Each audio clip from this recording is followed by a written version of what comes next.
Shall I compare thee to a summer's day? This is from Sonnet 18 by William Shakespeare, one of our most famous sonnets from one of our most famous writers. In it, Shakespeare calls upon his physical environment to woo his lover. I'd probably be convinced. But I'm also a cynic, and I think a lot about climate change. In the future, summer days may not be quite so lovely. Climate change predictions for the UK range around hotter, more stifling temperatures and much more rain. In Scotland, we're already seeing 27% more rainfall than we did in the 1960s.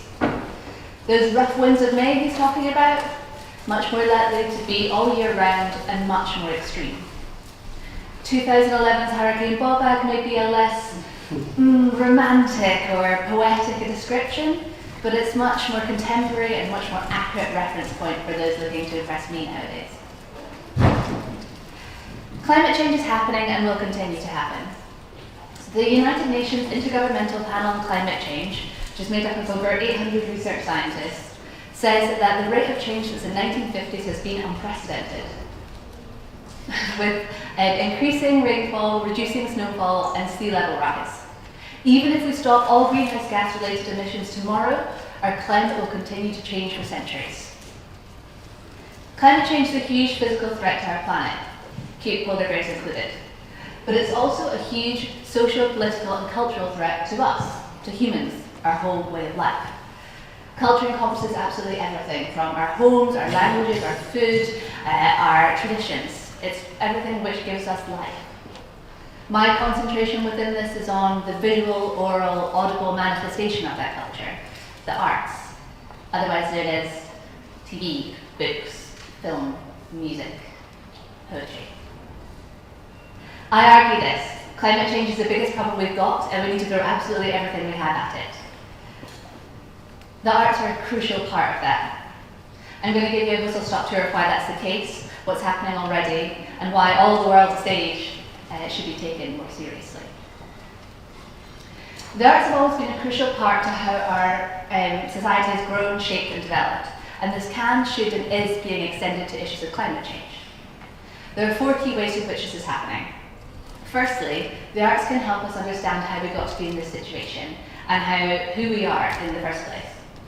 This is an image by Jacob Moore, a 19th century painter of the Falls of Glasgow.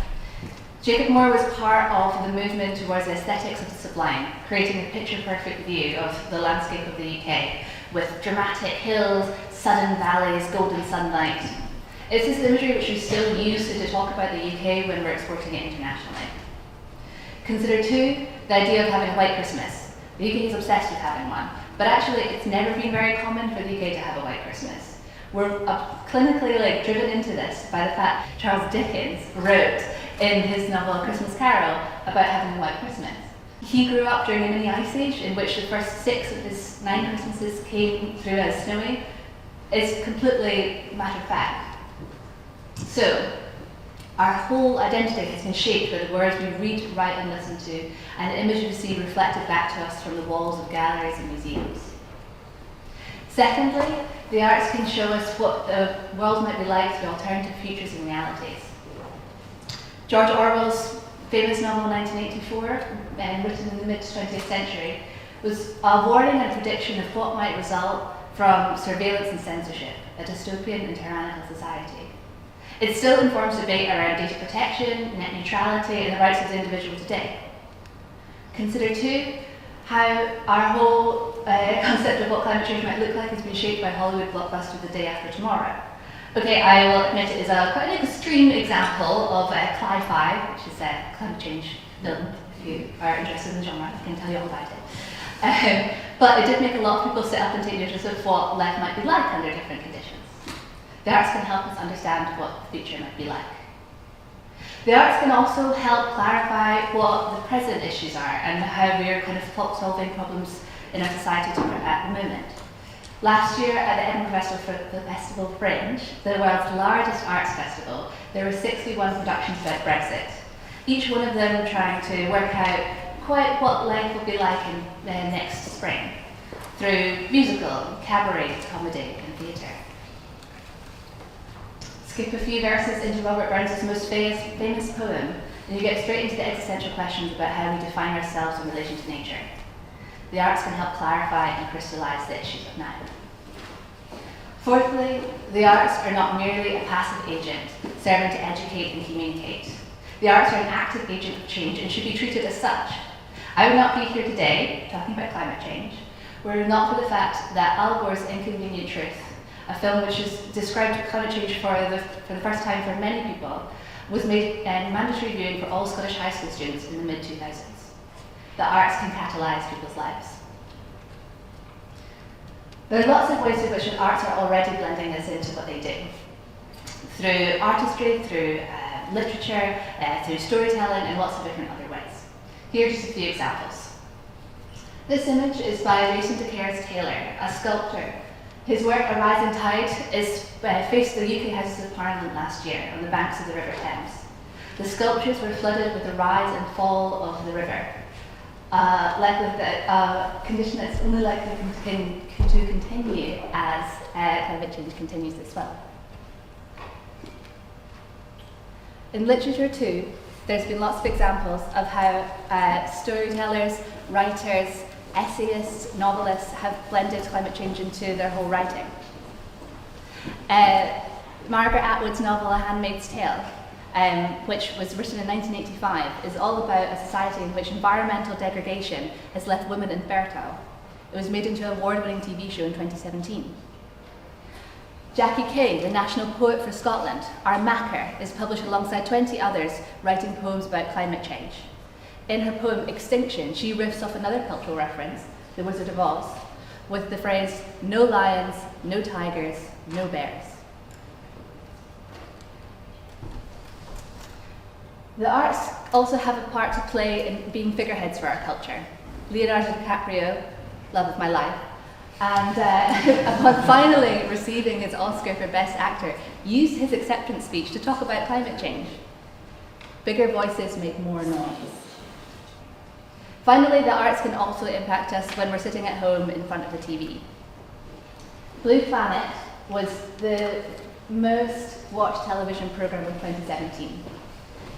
One of its episodes focused on the issue of plastic ocean waste, which, although this is not a problem of climate change, is an equally complex environmental problem which is caused by humans. Since that episode has been broadcast, the UK Environment Secretary has said he was haunted by the images. Ullapool has banned plastic straws. The Scottish Government has banned plastic cotton buds. Hundreds of thousands of people have signed a petition to get the UK Government to ban more plastic. But the thing is, plastic ocean waste is not new. We have known about the Great Pacific Garbage Patch since the mid-1980s. It has taken an emotional, artistic expression of this through our television screens to make people to actually take action. Moral of the story, get David Attenborough, national treasure, to say it to the great British public on a Sunday night, and they will take action. These are just a few of the examples of how the arts are already taking on the mantle of climate change. But it's not enough. As audiences, producers, and consumers of culture, we need to demand more of our culture. We need to turn it from the inside out. I charge you to do a couple of different things. Firstly, recognise good examples of climate change art when you see it and tell people about it. It was a book that started the whole environmental movement, Rachel Carson's 1962 book, Silent Spring, which both David Attenborough and Al Gore cite as hugely influential to their work. But when was the last time someone recommended a climate change novel to you? With the advent of social media and the shareability of culture, we need to make this work more visible. Could we make climate change art go viral? Secondly, we need to challenge narratives which omit climate change. It's irresponsible to claim that climate change doesn't exist, and it's irresponsible to leave out of our conversations at present. Think about this when next time you're watching TV documentary The Office. Are the recycling bins in the background? Think about this the next time you're watching something like Cars 3 or Cars 4 or Cars 14. Are they electric cars that they're driving? Think about this the next time you're reading your crime fiction novel as the protagonist moodily sipping on his black coffee from a reusable coffee cup. If you leave this talk with one thing today, I challenge you to think about it the next time that you're watching a film. Perhaps the next time you're watching the new Avengers film, filmed partly in Scotland, a country with some of the most stringent climate change targets in the world, and see if you can spot amongst the superhero stunts and the superhero technology and the superhero morality, you can spot a very real concern for a very real threat to our planet. And so, I would like to end back at the beginning with the bard. So long as men can breathe and eyes can see, so long lives this and this gives life to thee. Climate change is happening. Culture and the arts are a huge part of our lives. Climate change is an undeniable threat to our lives. Culture is the key to climate change.